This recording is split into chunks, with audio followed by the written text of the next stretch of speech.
Okay, this is Mr. Bruce Hicks. Um, what do you remember most clearly from your trial?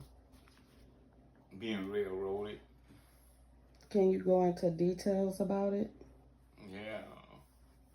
First of all, being charged with the crime that I was charged with. I should have never been charged with anything, but knowing that a crime that was committed and somebody had to stand up and be man about the crime they charged me and my brother. They charged us, but the outcome of the charges was that I got first degree murder and he got second, but he got a plea bargain. So I mean that was wrong. That was wrong, and they knew it. What didn't, was it a jury trial? Yes, yes, it was a jury trial. What didn't the jury get to hear? Uh, my sister, the victim's testimony, which was my sister. She was a victim. Uh, she never got to testify or never. She made a statement, but that statement was never read or heard of by the jury. So that was a void. My brother never got to testify. He wanted to testify, but they never let him testify. So all the evidence against him was, like I said, put on me, and he never got to testify in my trial. So And if he would have been able to testify, what would he been able to say? you know that he did it. You know that he did it. He spoke. He's speaking the truth about what happened. I mean, he would have told the whole thing. He would.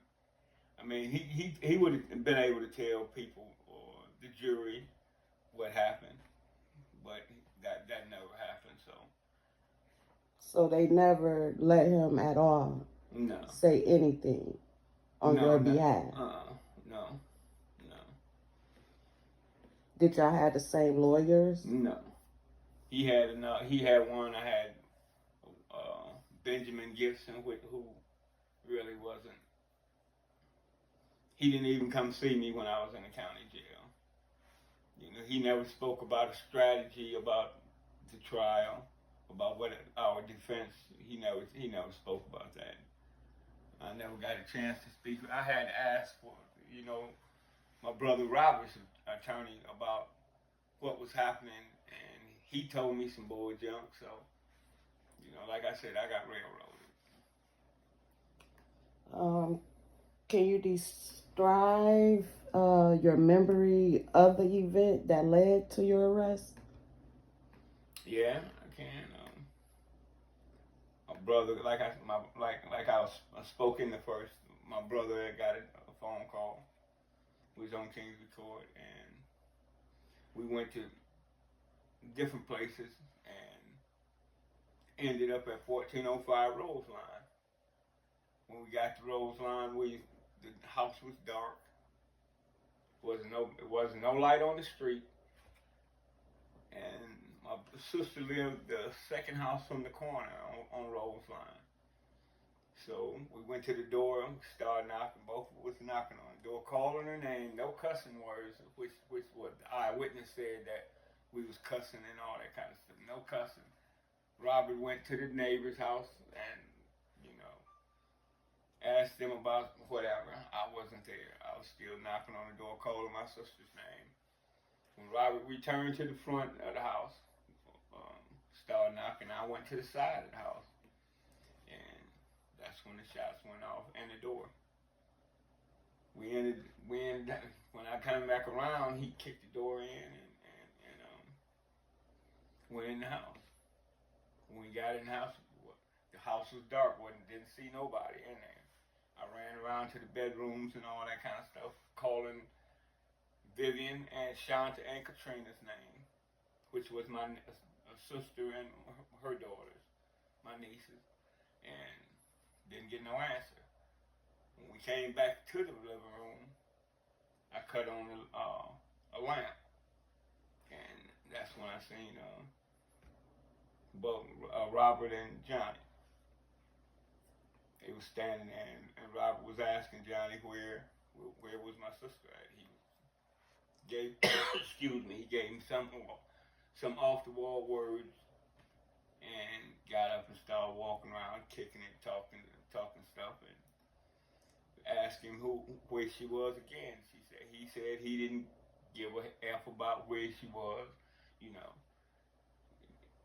That's when he said, if you don't kill me, I'm gonna kill you.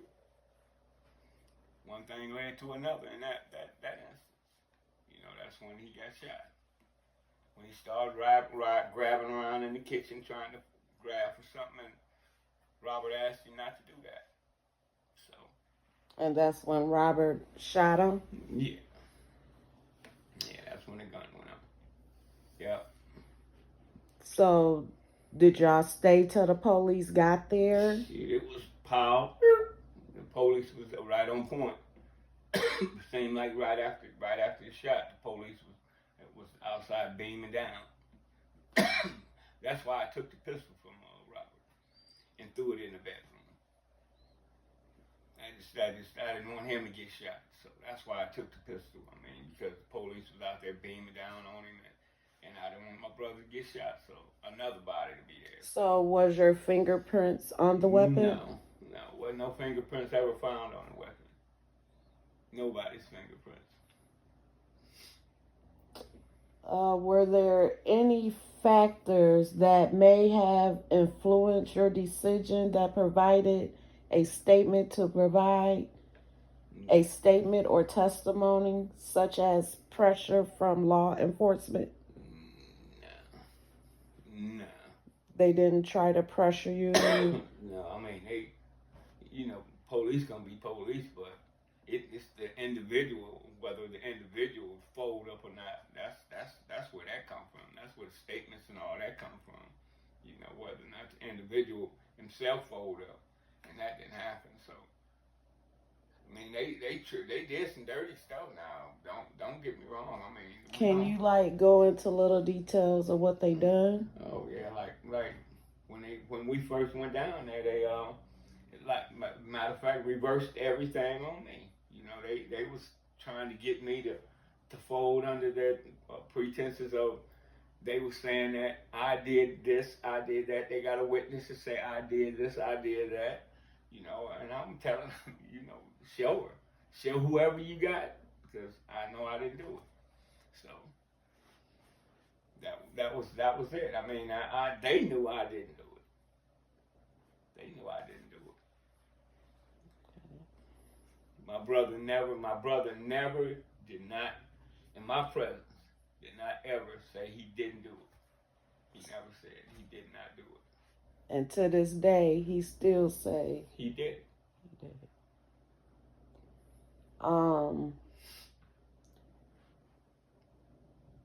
How did it affect you? Man, it still affected me. 48 years. 48 years, man. Come on. That affect anybody. I mean, it's just how you look at things and go through life. You know, try to build a life. I mean, I'm trying to build a life. I stepped out of prison at the age of 65. I'm trying to build a life at the age of 65.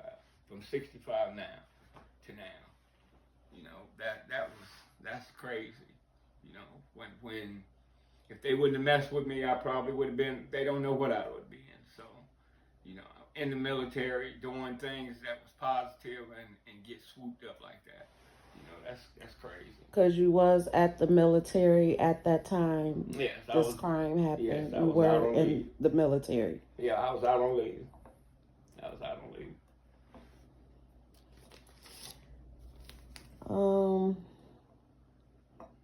Is there anything you want to share with the world about what you went through? Yeah, I mean, this is only a short version. It's more to this. But look, man, you think that the system is working for you when there's a whole bunch of guys in prison that's not guilty of what they said. I mean, I didn't believe that I was even in prison, walking around all that time for nothing, for something I didn't do. I couldn't believe. I couldn't. Still to this day, with me sitting here, I still can't believe that I was there. That it took the hold that it took on me. I mean, mentally, I'm still trying to digest the things that happened in prison. I'm still trying to grasp being a free man. I'm saying free, only free, because I'm out and about. But I'm not free because I'm still mentally fighting that trauma that they put on me. So no, I'm not feeling this. Okay, there will be a part 3.